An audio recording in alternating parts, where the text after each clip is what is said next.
مامند ایک جه خوینکارن خواندنگاه هم بوتان بویا لباجر زاخو که او خواندنگاه لبریا 100 سالان هاتیه آوا کرنو. دنوکه دا به بریارا اداره سربخوی زاخو دهتا خراب کرن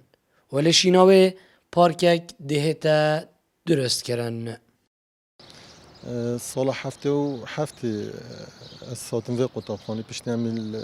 سال الزبرین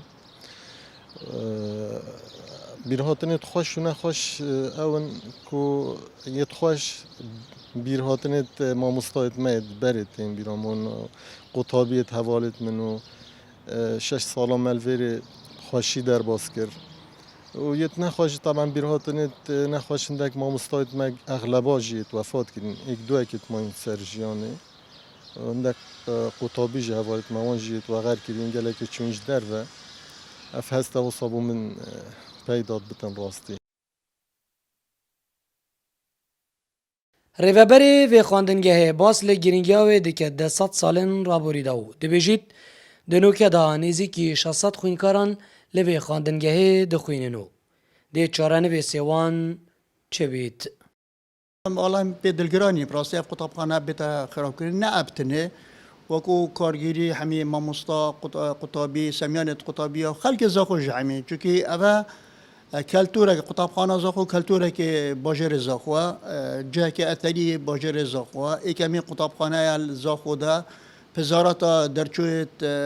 راشنبیر و ماموستا و ماموستا زانکو و میتنوج دار همه چینه دیتره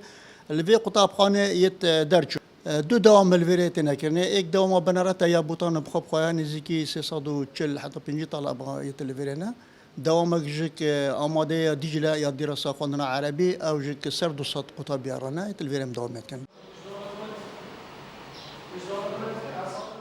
راکرنا و خواندنگه لطورن جواکی نرازیبون لپایخواه ایناینه جبر دیروکو گرینگیاوی جبوی وی باجری جبرکو یکم خواندنگه بو لسال 1922 لزاخو هدبوی آوا کرنو لسروی یکیجی ما سردانا ریوبرین پرورده و باجروانی و قایمقامی زاخو کرد لهر سه جهن شولجه آماده نبین چه داخویانیان بدن قرنک درباز بی به سر درست کردن و خواندنگه